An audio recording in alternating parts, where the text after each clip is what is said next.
Coming up on ECG, the Inhumans Uncanny New Look. Mickelodeon goes Splat. John Wick 2, Revenge Harder. Star Wars Betafront coming soon. All this and more coming up on the East Coast Geek Podcast.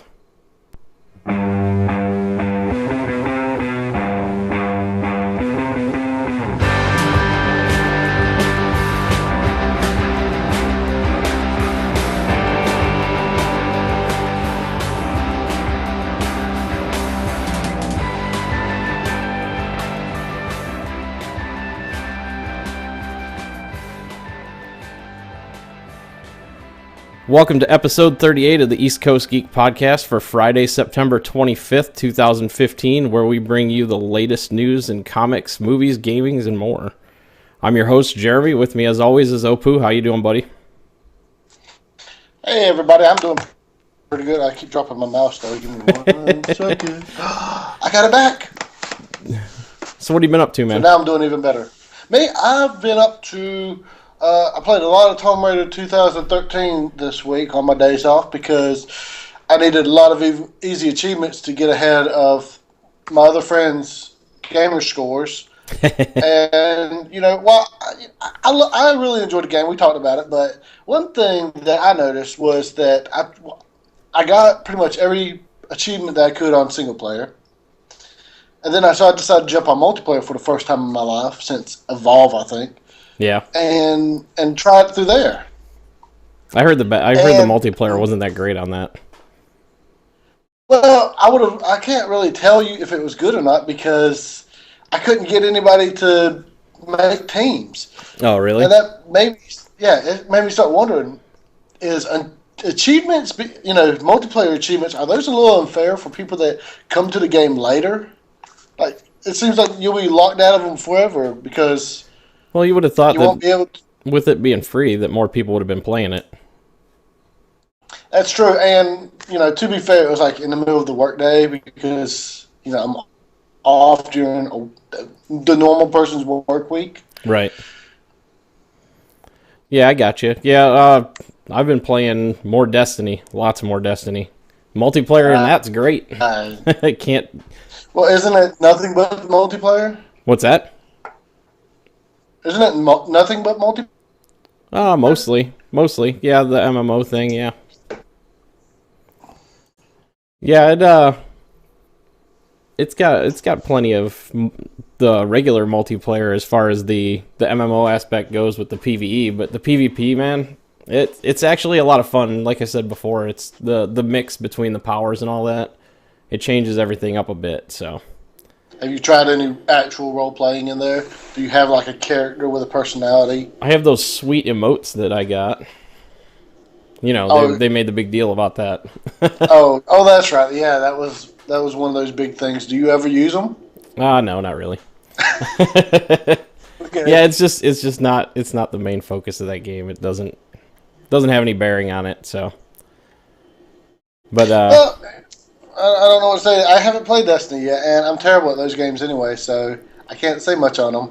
That's fun. I'm not that great either, but I try.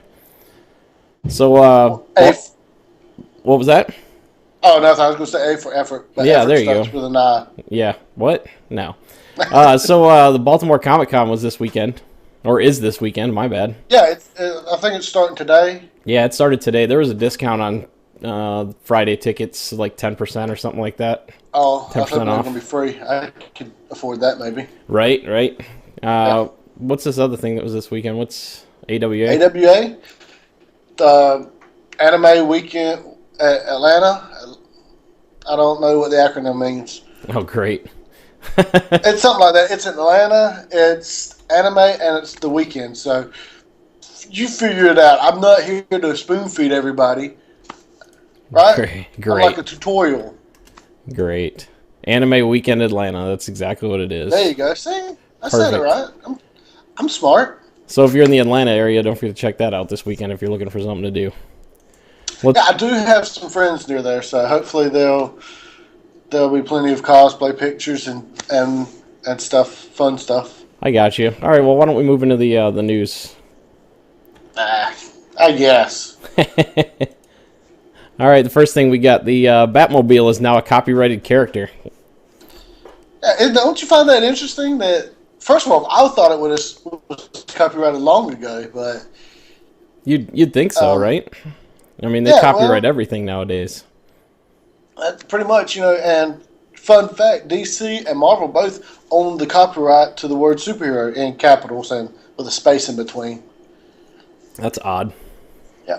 But a federal appeals court affirmed this morning, which was a few days ago, that the Batmobile isn't just any vehicle, but rather is distinctive enough to deserve copyright protection. I can't talk.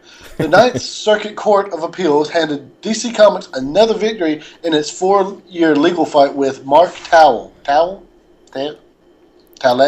Yeah.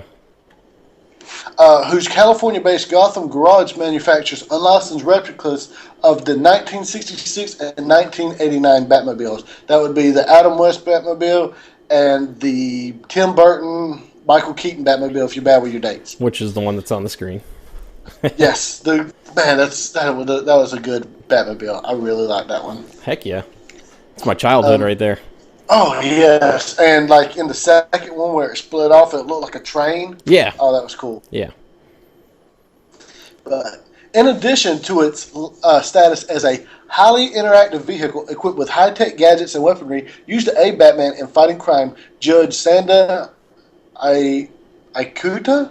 I really got to start proofreading these names. Ikuta wrote during the decision, the Batmobile is almost always bat-like in appearance with a bat-themed front end, bat wings extending from the top or back of the car, exaggerated fenders, a curved windshield, and bat emblems on the vehicle. This bat-like appearance has been a consistent theme throughout the comic books, television series, and motion pictures, even though the precise nature of the bat-like characteristics have changed from time to time.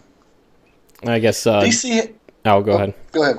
No, I was going to say, I guess DC had sought out a permanent injunction preventing Talley from producing the Batmobile replicas. The destruction of all infringing products and damages of no less than $750,000 for each infringement. That seems kind of high.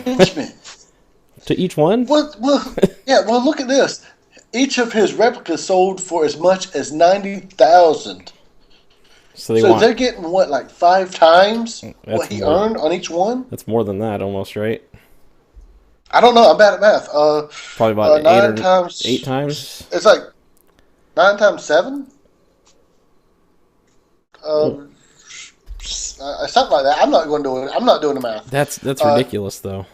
That is crazy. Yeah, and it took more than a year for him to construct them. Wow. That's some work. Well, here's my thing. If they're quality products, why doesn't DC just work out a deal with him to make them? If not for anybody to buy necessarily, but certain people like the Batman we had of Maryland, who we talked about a few weeks ago, or just for certain conventions, big conventions DC may be going to, or for premieres of movies or other events. I would hope they could approach him for that, especially, like I said, if they're quality products. I haven't seen any of his vehicles, and shoot, I'm never going to see one now, I guess. And these are full-size replicas? Yeah, they should be drivable and everything. Wow. For $90,000, they better come with bat missiles. Right? At least the gun's popping out of the front end, right? Out off the hood. Well, obviously we wouldn't let them fire or anything, but yeah. Maybe that automatic armor that would pop up on them, that was cool too. Yeah, that was really neat. I really liked how they did that effect. That was pretty cool. All right, well, the next thing we got, the new Inhumans and new costumes, huh? This is for the comics, right? Yeah, Inhumans. Well, Inhumans are becoming a big deal in Agents of S.H.I.E.L.D. Yeah, well, we talked about it last week about Daisy's costume, and it looks pretty nice. Yep. So are they going off of the show now, or are they still keeping it separate? Not really. They're going to. Well, the whole thing in the comics right now is that there's a sub race of Inhumans, of Inhumans that bred with humans, and so these are Inhumans that think they're human. Oh, okay. This is going to get a little confusion. These humans are called New Humans, NU humans. Wow. Yeah, and they didn't find out about their powers until Black Bolt, or I forget who exactly, spread Terrigen mist all over the planet. Well, that was nice of them. Well, that's when their powers activated. However, with the upcoming Uncanny Inhumans part of Marvel's all-new label, which we've discussed before, artist Stephen McNiven was looking to give Marvel's cosmic royal family, because that's what Black Bolt and the Inhumans are, they're a bunch of cousins, or whatever you want to call them, that are royal, so to speak, a fresh new look. I really wanted to tackle Black Bolt, try something new, maybe have the design look a bit more like the stuff the movie folks do, he said. I had a chance to go down and visit the set of Captain America Civil War. That's a whole other story right there. And I was floored by the level of detail and functionality that the designers accomplished. Absolutely amazing. And you can really see in the picture we've got how he's been inspired by the body armor look. Yeah, and Black Bolt's the one on the left there, right? Right, with the dark blue and the little antennas on top. The antennas are to help him regulate his powers somewhat. Okay. And Black Bolt, as you know, he's the one that can destroy stuff at a molecular or subatomic level, by just speaking.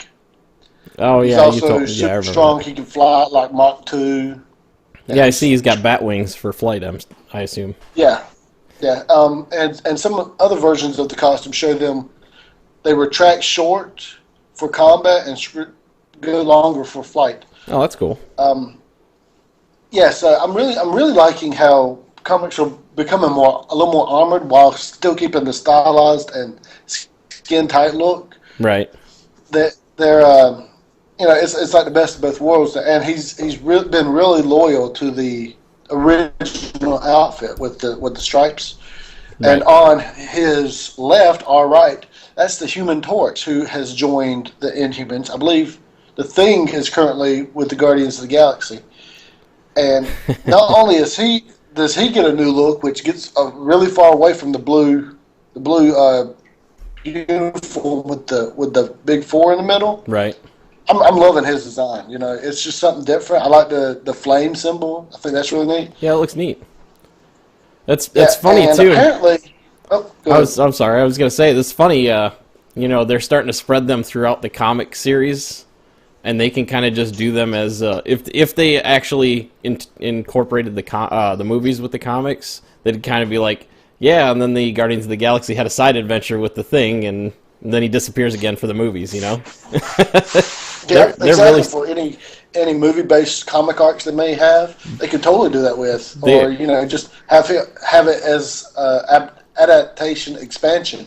That is Marvel sticking it to Fox like nobody's business.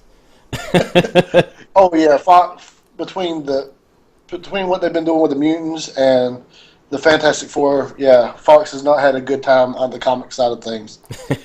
But the artist and writer have also given hints that Black Bolt and Medusa's relationship, and that Medusa, Black Bolt's wife, is going to be in a relationship with Johnny Storm, who we all know is a very, very successful ladies' man.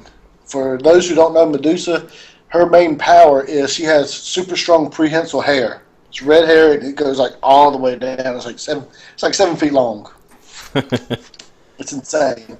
And she has some kind of, I don't remember if it's a power necessarily, right? Or she's just been trained to read Black Bolt's body language, since he can't speak without killing everybody in the room. So he has her interpret for him. Interesting.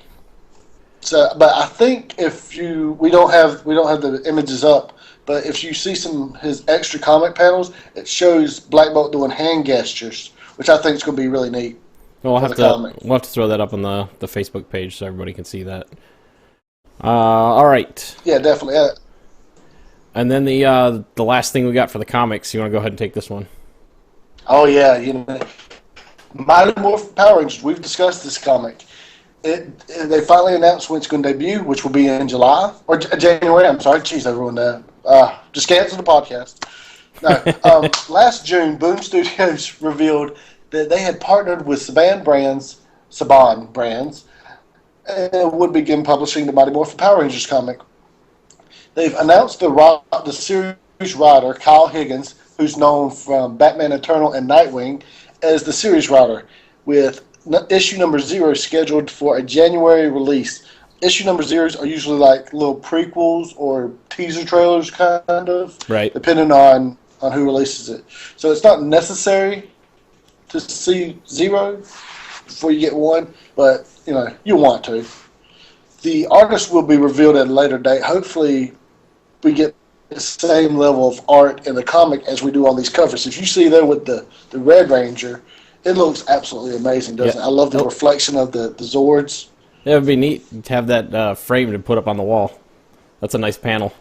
Oh yeah, I want like all of them that they have done. I think they've done one for each Ranger, especially the cool. Green Ranger, which is everybody's favorite. But neat, awesome, neat indeed. They say that they have big plans that will build on the core universe of Mighty Morphin Power Rangers.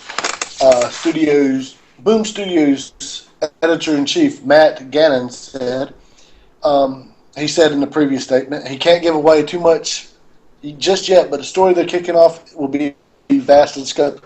One thing I'm hoping for is that they make Zed.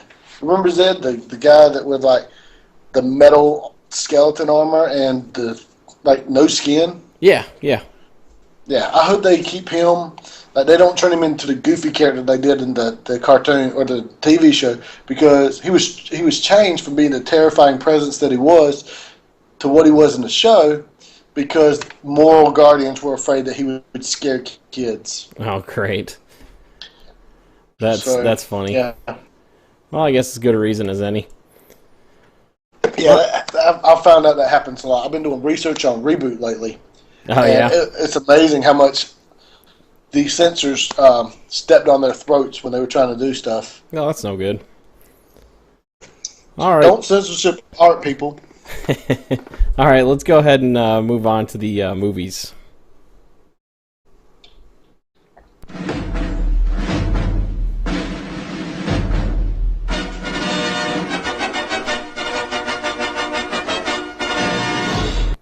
All right, first thing up, we've got Supergirl's Red Tornado's first images are shown.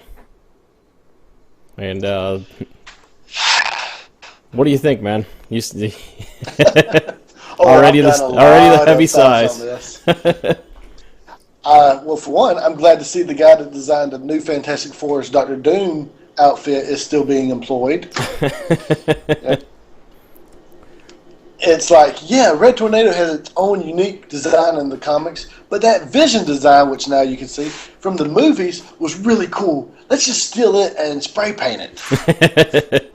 Yeah, it looks almost exactly like it. I mean, obviously, the body armor part's a little different, which is kind of odd, but I mean, compared to what he looks like in the comics, where it looks like it's a skin-tight suit, and now he's got armor.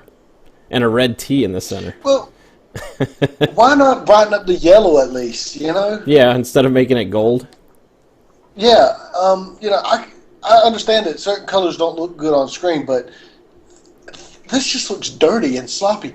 The black outlines look like Sharpie. Look at the joints on the elbows. We can't zoom in here right now. Right. But look at that. It doesn't even look like a segmented joint. Like they wedged two pieces of metal together and put a screw or whatever through it, or a bolt or whatever that holds a robot joint together. I'm not a robotologist, but are those spray-on abs there too? No. It looks like football pads. Yeah. My buddy Kyle said this. He said it looks like a love child between Vision and the Tin Man. Huh. And here's another thing. It totally does. Like, the old Tin Man just looked like he was in like a cardboard cutout or whatever. Right. But apparently they're merging the characters T.O. Morrow, who's Red Tornado's inventor, and Red Tornado together, which is weird because the two are kind of enemies in the comics. Right. And Red Tornado is a robot or an android that's trying to become human. And unlike Vision and everything, he's not supposed to have the ability. in a way. He's supposed to be a robot, you know? Right. He's supposed to talk like a robot. He doesn't have inflections. He doesn't understand subtlety. And that's what makes his character endearing. And not to mention that he's powerful. He's insanely powerful. But and you know, depending on the comic, which I understand why they would cut this, he also was possessed by the spirit of the wind or something, or a wind sprite or something. So I understand why they cut that. But look at the way he was portrayed in Justice League Unlimited. Look at the way he was portrayed on Young Justice. Look at the way he was portrayed on Batman, the Brave and the Bold. Just mimic that. Yeah. And in fact, did you watch all of Justice League Unlimited? No, I didn't. There's one scene where he's fighting the Justice League spaceship or space station's gotten invaded. Yeah. And there's people that can use the wind as their power, and they gang up on him, and it's 3 versus 1, and they sit there and they're like shooting their hurricanes at him, and he's just got one hand up like blowing them away, and he's like holding them without even trying, and then like just puts a little more effort into them, blows them all away. It was such a cool scene. And great. You know, if you didn't know he was a robot, you would think that he was just trolling them, like, "Oh, you got me," but not really. So Supergirl, I'm losing faith in you, like, with every screenshot. Right. All right. Especially considering how good the Flash is doing on costumes. Sorry. Yeah. How is his done? Because I know he's got yellow on his costume in the comics. Did they go with the gold again on that too? They went with gold, but it's a little more muted. Oh, okay. Then it glows when he's running and powers up. So It's not that big of a deal because he's had muted colors before. Red Tornado's almost always been like bright red and bright yellow with the blue cape, obviously. Gotcha. So, you know. All right. The next thing we've got, Colin Trevorrow teases that Jurassic World 2 and the new trilogy of Jurassic Park movies is on the horizon. He stated that he has always had a trilogy arc in mind when he started working with Jurassic World 1, or, well, Jurassic World. He also said that Jurassic World 2 isn't going to be the title. They're going to have some different title. However, he said that they're going to be exploring all the concepts that were only hinted at in Jurassic Park, which kind of makes you wander a bit on all the implications of even just Jurassic Park. And all the implications of the dinosaurs getting off the island, or the embryos getting off the island, and someone else making dinosaurs elsewhere. And as we saw in The Lost World, dinosaurs on the mainland. What do you think, man? I think it's interesting, and I've actually got 2 ideas for the next 2 movies. Jurassic World Evolution, where Dr. Wong, or whatever his name was, and he realizes that the dinosaurs are too animalistic to be trained and weaponized properly. So he puts them in with human DNA, and we have dinosaur people. Great. And that leads to Jurassic World 3, Jurassic World War, where it's the dinosaur people versus humans. Interesting. Yeah, Go ahead and write me a check right there. Yeah. I'll save today. Well, this isn't Fox produced, though, so... Hey, listen, that could be... You telling me you would not want to see a T-Rex man just come and, like, jump and, you know, fight a bunch of Marines, and he's trying to use his little arms, and he can't, so he has to bite them. And then the dinos are able to make their own mutants, and they make a dragon. Great. And then we have Dragonborn from WoW. Wonderful. And then you find out that Jurassic World War was a prequel to Skyrim. Oh my god. Alduin, he's up on my shelf behind me. Great. Oh, I got him too. He's way up there on mine. You can't see him because I'm sitting down. All right. I'll bring him over for the next episode. The other news we've got in movies is John Wick 2 is going to start filming this fall. They haven't really stated what it's going to be about. That's been tight under wraps. They really, it hasn't leaked out at all. And, I mean, fall's here, so they'll be recording soon. Oh, my bad. Jurassic World 2, or whatever it's going to be called, should be set for a June 22nd, 2018 release date. I forgot about that. Anyways, John Wick 2 is... It's interesting because it seemed like that was going to be the only movie. I don't think that they expected it to have the following it was going to. And it was a turn your brain off action shooter kind of movie. And it was really, really enjoyable and very pleasing. So was I right with the intro? Is it about revenge? I thought I heard it was about. I missed the first one. The first one was. Okay. Spoilers, even though it's been out for a year or so now. Almost a year, I think. I think it came out in November. His wife dies after he had retired from the life as an assassin. Her last parting gift is a dog, and something bad happens to the dog, and he feels like he has to get revenge. Oh, it's really good. To do it. Yeah, I mean the reason. Doggy? Yeah, it sucked. That scene really hurt, but it makes sense. It stands to reason. The last thing that his wife left him in this mortal coil was that dog, and somebody did something bad to that dog. Actually, Theon Greyjoy, the actor that played him, he's in it, and he's the guy that did it. Really? Yeah.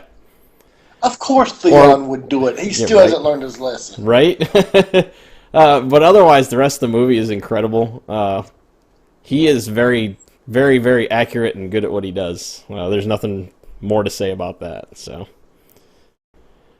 Well, he is the one, or maybe not, according to movie film theory or whatever they are. But I'll check this out one day soon. I highly recommend it. It's on It's on HBO or is it on Netflix? No, it's on HBO. Oh. It's on HBO. I just watched it not too long ago. Go, Sean. Yeah, you should definitely watch it. Yes, watch it. Yeah, I'll on my next weekend break, I'll try to check it out. I've watched it about 3 or 4 times already. So, all right. I right. have to skip past the doggy scene though. Yeah, it doesn't last that long. That was bad. Sorry. All right, why don't you go ahead and take the next one? Yes. Oh man, Nickelodeon is bringing the '90s back when they were actually good at stuff, and they didn't show SpongeBob for 12 hours a day. The Splat is a new multi-screen content destination on TV, social media platforms, and its own website. It will feature all of Nickelodeon's best programming from the 90s, including Hey Arnold, which personally I didn't like, Kenan and Kel, and Rugrats. The programming will immerse viewers in a retro viewer experience with classic programming stunts like Nick Retreat, which I loved, You Pick, and Super Toy Run, which, I always wanted to do that. That's awesome. There will be recreations of the original programming from the days they aired, and original promos and interstitials, I guess, as Interstitials. Doo-Wop Okay, there you go. I'm sorry. No, you're fine. As Doo-Wop Dinosaurs and the Opera Lady. This is a good thing. They're gonna update it and recreate it so it has some what do you call it? Relation to the current generation, so they get those viewers as well. And we'll sit there and think, man, I really wanted to do that toy run, and they're still doing it. Oh man, you remember the old show they had, the arcade game show? Nick Arcade. Yes, that was a good one. Nick Arcade and what was Legends of the Hidden Temple? Yes, I always wanted to do that one. I'm excited at the idea for this this channel. Oh man, I hope it succeeds. I'm going to have to somehow get on this thing. Anyway, to continue, programming will consist of an hour rotation TV lineup airing daily from 10 p.m. to 6 a.m. So kind of night time, but whatever. I'm up it.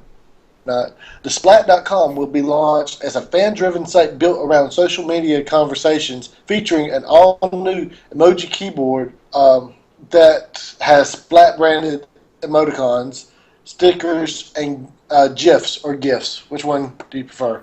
I don't care. It's a dumb argument. Okay.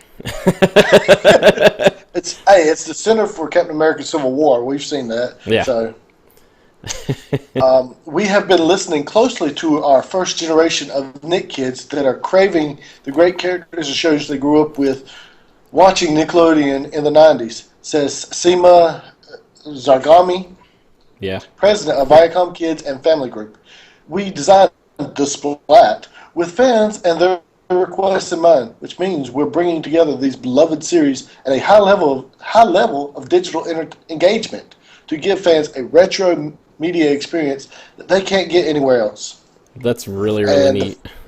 I know, man. Now, if only it's going to get. What we need is MTV to pick up on this and actually play music again. They play one music video at 3 a.m. once a week. That meets the requirements of being called music television. Yes, I guess it does for them.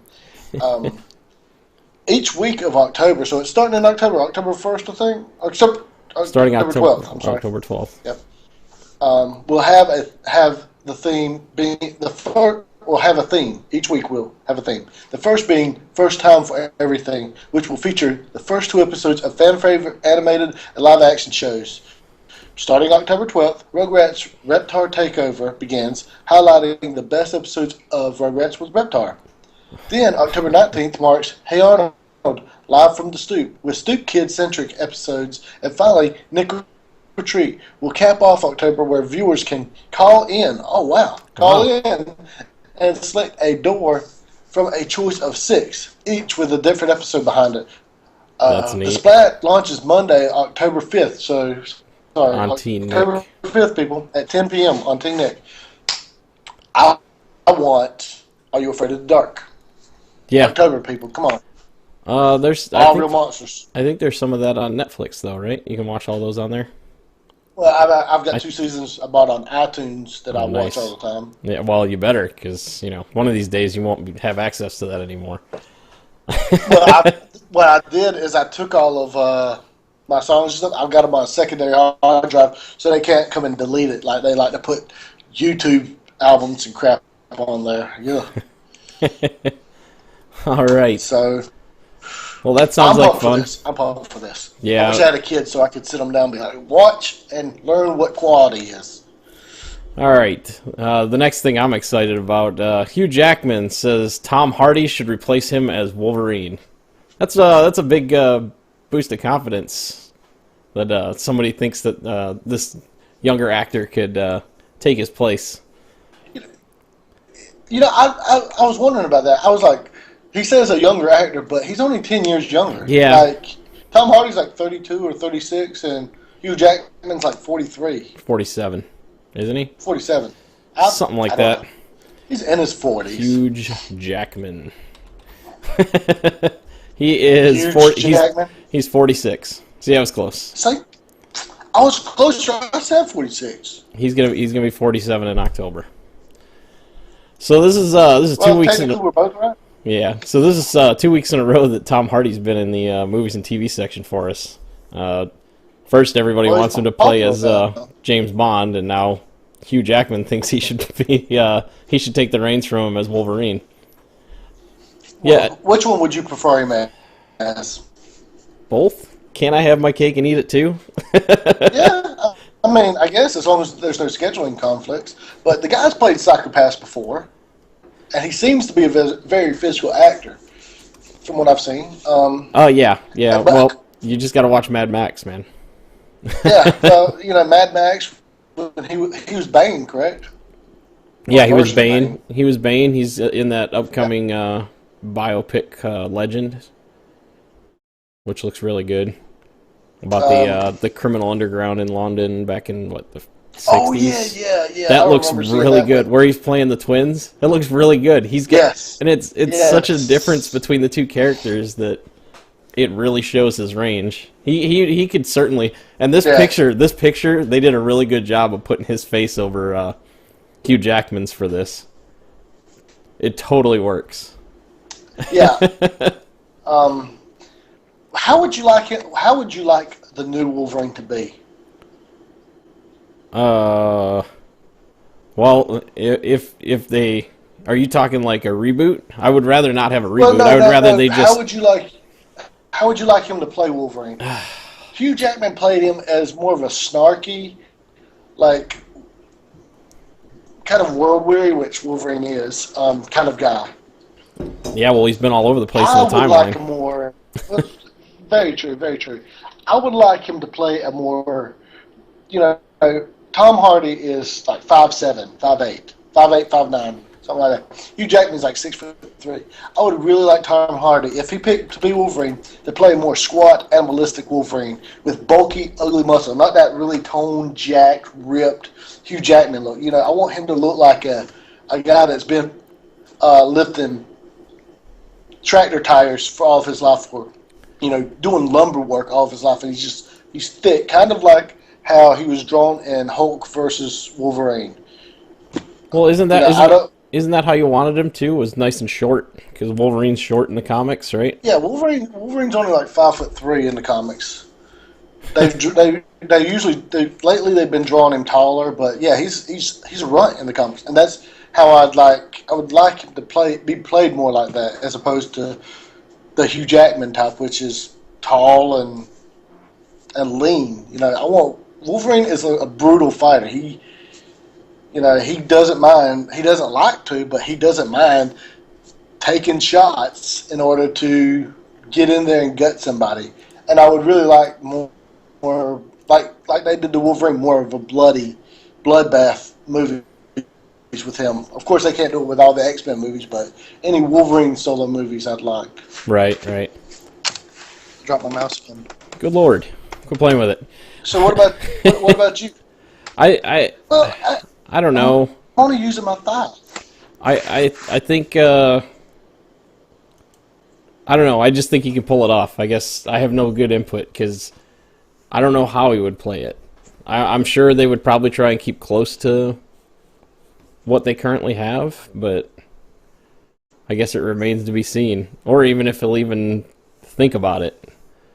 I mean, he's signed on for what, 3 more Mad Max movies? I mean, he's got time off in between there, but he's going to be busy the next few years. And you throw in, if for some odd reason they picked him for James Bond. Yeah.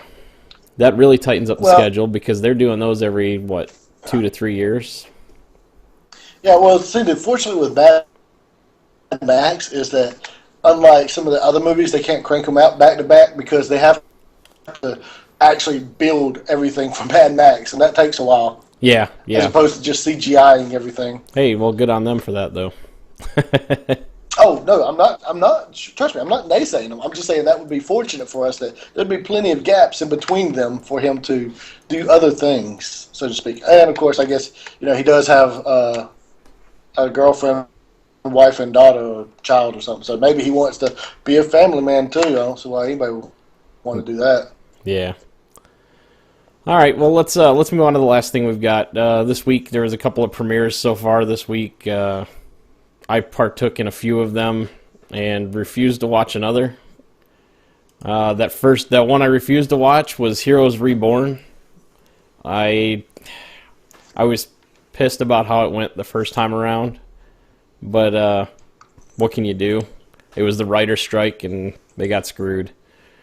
Yeah, that really screwed up a lot of shows, unfortunately. My pick for the week is really tough, but I went with a newer one, Blind Spot, which you can see that's Lady Sif right there from Thor. Oh yeah, that's the picture she posted on her Facebook page today. Yeah, really good show. Kept me very intrigued throughout the whole episode. I couldn't stop paying attention, even for the godforsaken Hulu commercials. I really got to pay those extra bucks to get that turned off. But I watched that, and I watched Minority Report. Minority Report was okay.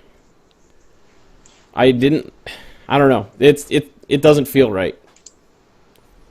I mean, what the basic premise is it takes place. We were discussing it before the episode started, when they started doing the intro and talking about the precogs, the 3 people that were bathed in water all the time and predicting the future. Yeah. They talked about how their past and how they grew up and all that. And then it went into the fact that this is after the movie instead of before. I thought it was going to be like a prequel thing. I was wrong. I was trying to figure out how they were going to pull it off. I mean, now it's one of the 3 precogs tagging along with a cop solving crimes before they happen and trying to do it in a way that they don't reveal that a precog told her what happened. So it's interesting. I give it a season, and that's about it. It's also on Fox, so that seems about right for their shows. Well, Minority Report seems like it was a concept that was a one-movie thing, you know? Yeah, and I mean, it's a good story. It was based on a book by Philip K. Dick, who also wrote the basis for Blade Runner. Wow, my freaking mind is not working right now. Blade Runner and... Oh, good lord. Blade Runner's all you really need to say, to be honest with you. I know, it's really bothering me, though. He's a really good writer, and his books have been... the one on Amazon that I really liked, and I actually watched again the other night, The Man in the High Castle. I've never seen it. It's free on Amazon. You can go watch it. It was one of their pilots they did, the very first episode.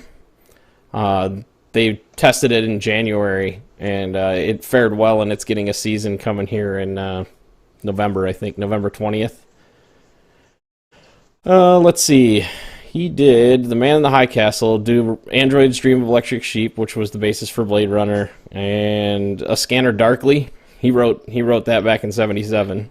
So a lot of stuff that's like very ahead of its time, that it made sense when it was made into a movie. So, but I don't know. It's kind of like best comparison. Under the Dome. Columbo. No, Under the Dome should have been a miniseries, like 3 episodes, and just cover the book. They stretched it out and to a season, and they got a second season and no material to work with. They have to make it all up because they covered the book in the first season. They could have stretched it out longer, a couple of seasons for the story, but yeah, it's just not a good show. Not especially not up against Blind Spot. And finally, the close second to Blind Spot, which was really hard to decide. And like I said, because Blind Spot's newer, I liked it a little bit better. The Gotham Season 2 premiere was really, really good. We're getting to see a darker side of Gotham now because certain things are happening, and there was a nice big cliffhanger at the end of the first season with Jim Gordon and what's happening in his life. I asked you the other night if you had watched the first season, because it really looked like... It's on Netflix? I think it just hit Netflix, so you can watch the first season. Yeah, I saw...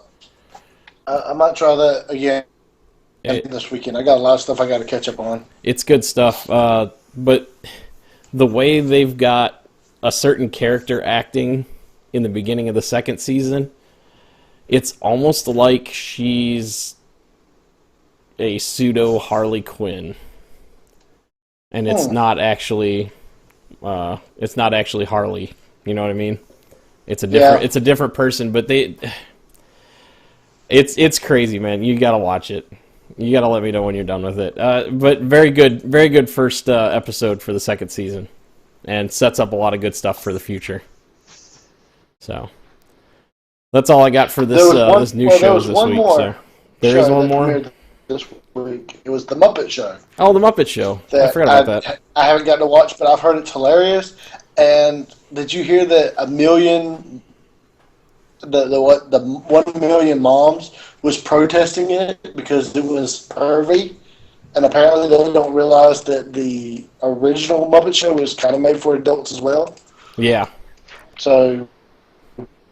Yeah, I don't... 1 million moms doesn't want any fun. I guess not. All right. I think that's all we got on the TV shows there. Well, we can go ahead and move on. Yeah, that's all I got. I haven't seen any of those, so I can't say anything. Yeah, you got to check them out, man. You got to check them out. And your video went fuzzy. Probably just because I'm hairy. Probably. Oh, it's buffering right now. Yeah, I see that. Yeah, I don't know. All right, well, we'll keep I don't know going. what's happening. Yeah. All right. Well, let's move on to the Comcast gaming. scrolling down my internet. You there? Oh,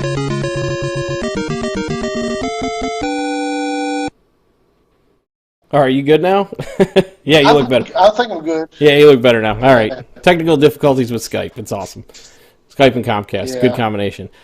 All right, the first thing we got for gaming is the gaming voice actors may go on strike in the beginning of October for better working conditions. And I'll be honest, I thought very little at first about this issue, but then I read a editorial piece, I guess you would say, by everybody's favorite Will Wheaton, and he made very good points and very good arguments, and kind of opened everybody's eyes to what the conditions were like, such as, you know, they're getting jammed through long sessions without enough breaks and rests for the voice, and it was an interesting look inside of what they go through. But I guess from the article from which one are we using? Gadget. As things currently stand, unionized video game voice actors might go on strike. The Screen Actors Guild, American Federation of Television and Radio Artists, which is also the union for voice actors, has been negotiating for better working conditions for their members since February of this year. To put the pressure on the negotiations, voice actors can now vote whether they want to go on strike or not. And it's not necessarily that they will, but a lot of them are voting for the union to use the privilege of strike against the gaming companies. And their main points of the complaint were they want performance bonuses if the game sells well. They more than 2 million copies. Yeah, more than 2 million copies sold with at every 2 million as a step. So 2 million, 4 million, 6 million, and then 8 million, up to 8 million copies. Yeah. So essentially, they're asking for royalties if the game sells well, which is it's kind of like basically like a profit sharing kind of thing. They want stunt pay when the job requires the actor to perform. Put on a performance this might be strenuous and harmful to their voice, which is understanding. You get. I've actually got an example of that. Oh, do you? Yes.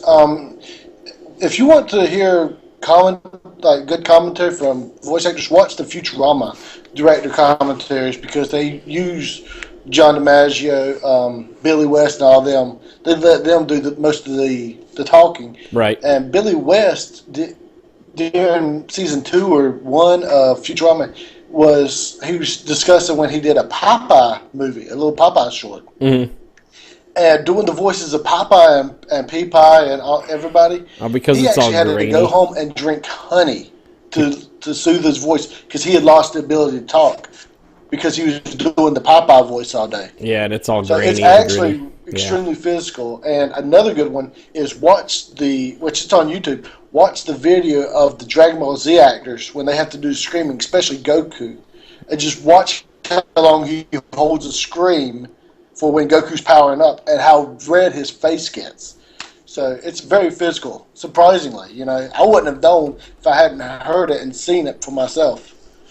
Yeah, and if you take a look at on Netflix as well, there's I think the documentary's still up there. It's called I Know That Voice. They talk with a lot of the voice actors, not specifically about this, but just talk with the voice actors, and they show you what their works have done. Like John DiMaggio, which I didn't even change the picture, my bad. John DiMaggio in this picture in the center does the voice of Bender and a couple others in Futurama. He does the voice of Marcus Phoenix in the Gears of War series. And he's done Joker in Under the Red Hood. Yeah, among others. Yeah, and that was really good too. He's like the second best Joker there's been. Next to Mark Hamill, right? Of course. Nobody's going to beat Mark Hamill. Mark Hamill's another incredible voice actor. To his left is Nolan North. He is the new voice of the Ghost in Destiny, which I actually like him. It's a good change. He does Deadpool as well. And I think he's also got at least one voice in the World of Warcraft series. And then also, who did we say this other one was? I can't remember. Oh, I totally forgot. Troy Baker. Troy Baker. Yeah, Troy Baker's done a lot of stuff too. I think he was involved in The Last of Us, as well as a couple others. I'm trying to look really quick here. Video games. Brothers in Arms, all the way back to those series back in 2005. But more recently, he played Robin in Arkham City, and also Two-Face as well. So he's all over the place. He was in Mass Effect. He played the remastered voice, unless he did the original as well, in Silent Hill 2 of James Sunderland. The guy's got great voice acting chops. Oh, he played Booker in BioShock Infinite. I don't know if you've played that or not. That was a really good game. Yeah, I've played that. Yeah, he played the voice of Booker. Yeah, he plays the voice of the Arkham Knight, as well as Two-Face in this one. And he plays the voice of Ocelot in my new favorite game, Metal Gear Solid 5. So anyways, these guys put a lot out on the voice tracks. And like I said, Will Wheaton broke down exactly what their recording sessions look for a day. And like the last thing they do is they give them a Excel spreadsheet with a bunch of phrases and semi-direction on how to say it, like a pained scream or stuff like that. And they do it like 3 or 4 times each line just to get a couple down on track, and then they figure out which ones they like. But they're doing those screams and yells and all that at high volumes. It'll put its wear on their vocal cords. So I understand where they're coming from. There's another quick one. Seth MacFarlane, the voice on Family Guy, American Dad, Cleveland show, his Stan Smith, which doesn't sound, it just sounds like him speaking louder. Apparently, it's so exhausting for him that he has to always record that voice last during his sessions because it burns him out so much, as opposed to his Roger or his Peter or Stewie or... Well, yeah. What's his face? Who's the neighbor? Quagmire. No, not Quagmire. The cock. Joe? Joe, yeah. Joe's just freaking... What's his face's voice? Why can't I remember names? Patrick Warburton. Yeah, his voice is great. But he's got that moose yell. Yeah. He always has to do. Yeah. Anyways, the stunt pay, they also, in addition to the stunt pay, they also want stunt coordinators on set when they have to do anything that involves physical exertion, such as the what's it called? Motion capture. Body cam? Yeah, motion capture. Yeah, the motion capture stuff, which, I mean, I understand one thing about using their body, but at the same time, couldn't they just use the facial recording and then somebody else do the body work, which I'm sure has been done before, but... I don't know. I think it would, no matter how good you spice them together, there'd be always that weird out of syncness. Yeah. Kind of how when BioWare does their dialogue things and the characters just stare at you and they're like, Commander Shepard, how are you doing? Yeah. And they make racist remarks about aliens, wink, wink, and the motions are all out of whack. You know what I'm saying? Yeah. So that's kind of why they want I think they want the voice actor doing it, because they get that natural rhythm and flow. Right. They also want information on the project they're going to work on, like how many sessions the employer plans to book, and if there's offensive content in said project.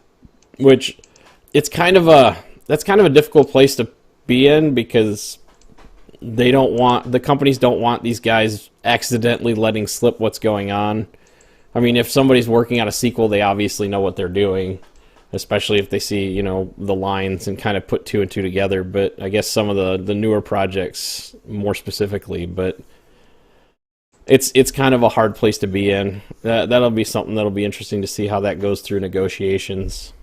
And then they also hope to prevent companies from both hiring their own unionless staff as well as instituting fines over relatively arbitrary faults, such as failing to audition for small roles, which I didn't really get the gist of what that was about. But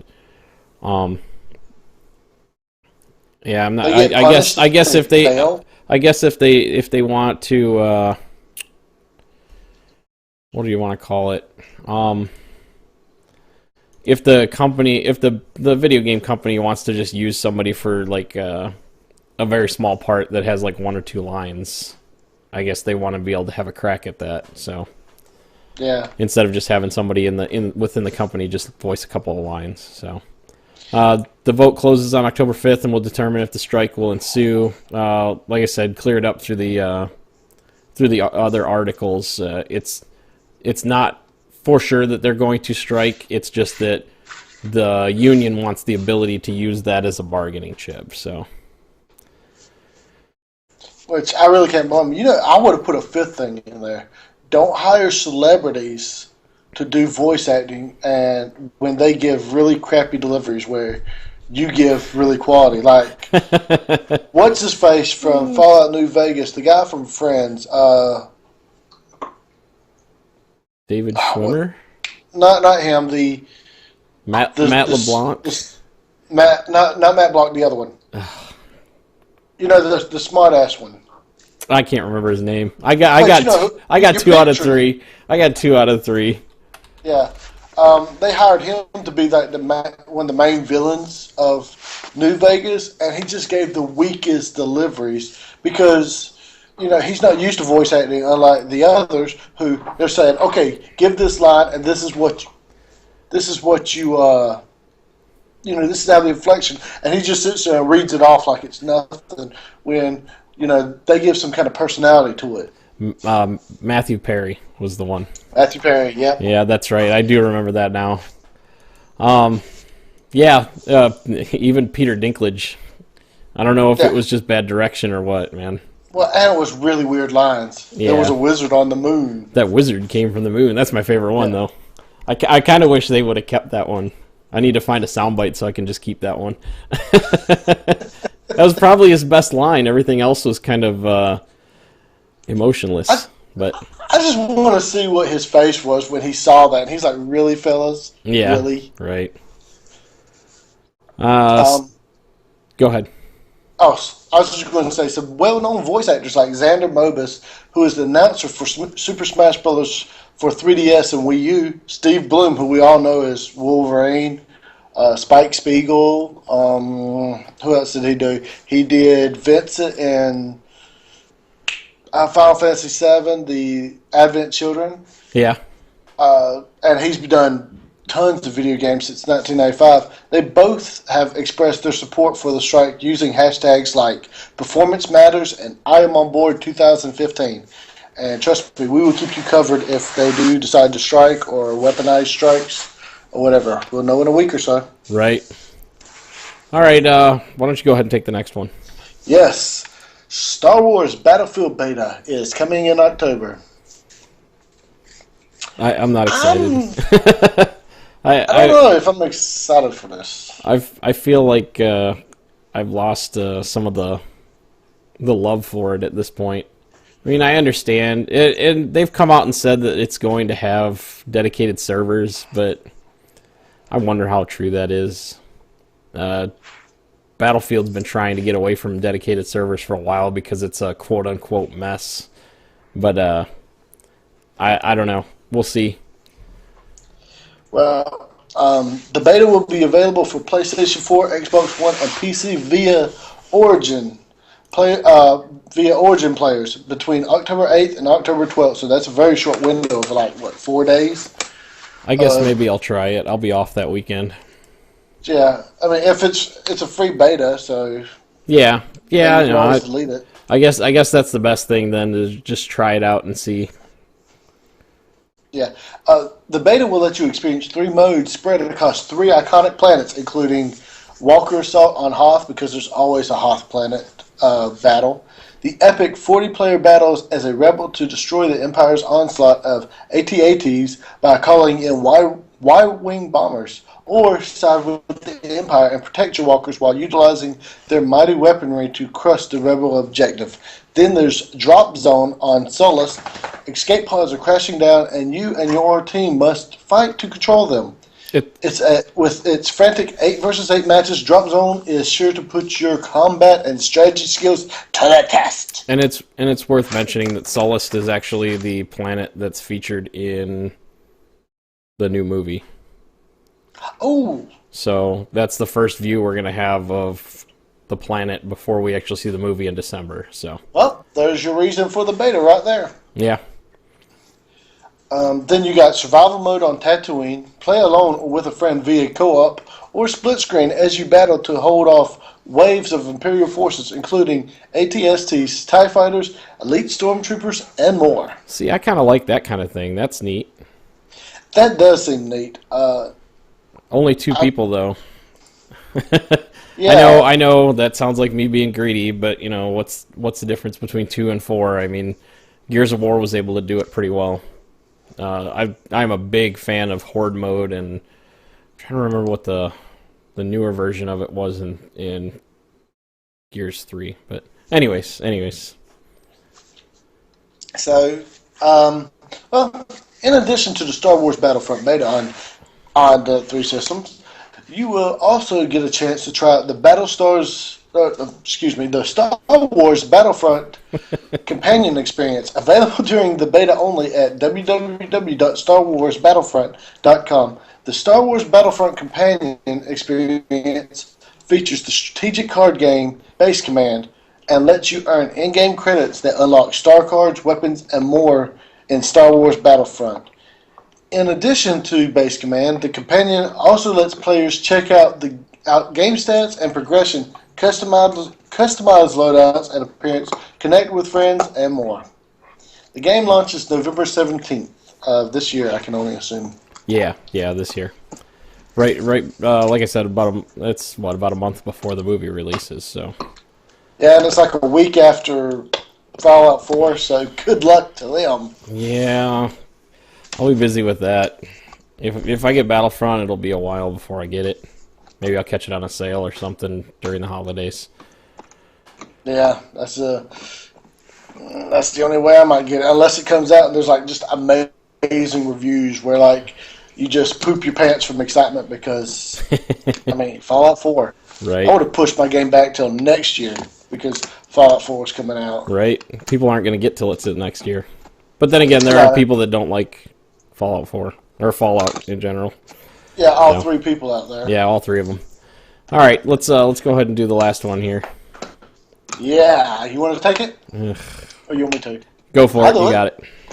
So Konami, which we've talked about a lot on this show, which is not necessarily a good thing, they've decided they're not quitting AAA development, apparently.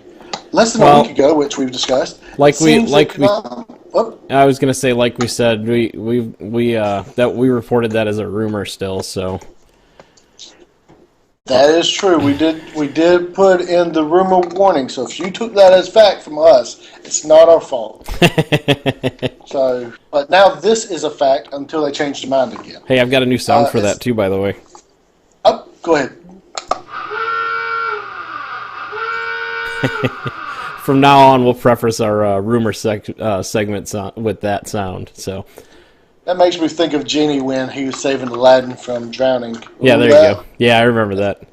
Yeah. All right, go ahead. That's perfect.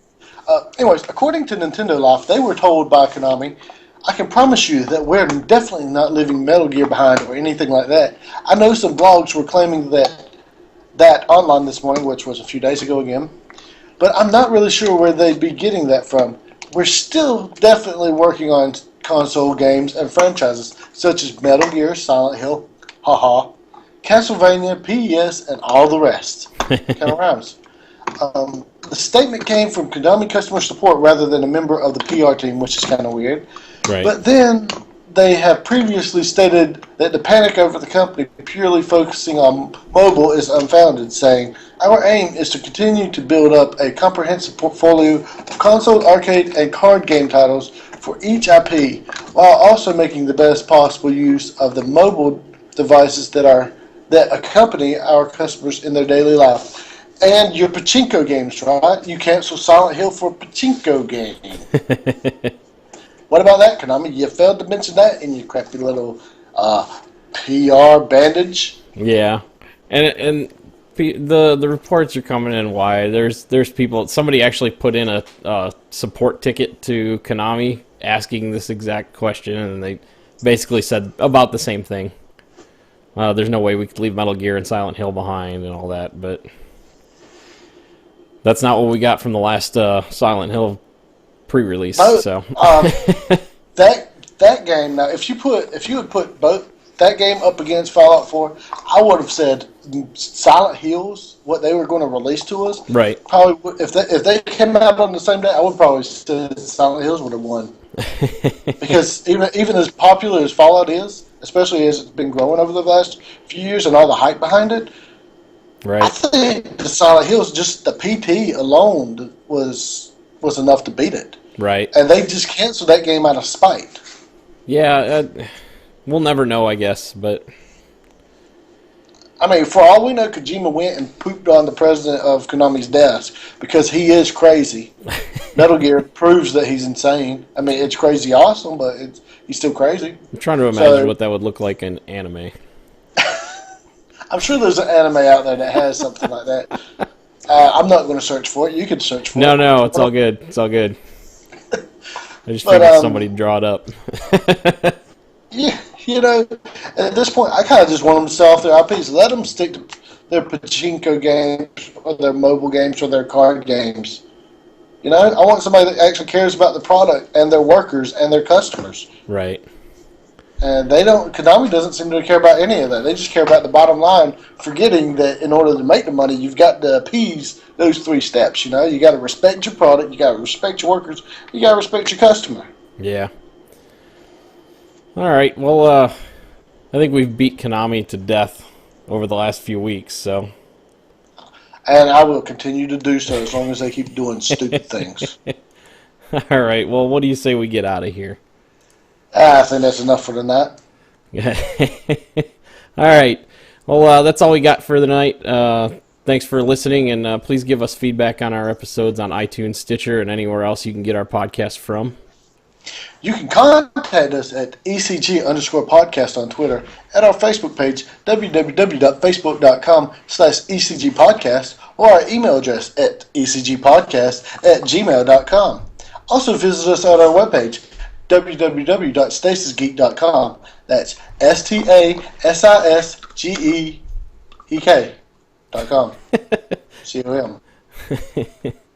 All right, and we'll be back next week. Until then, stay geeky.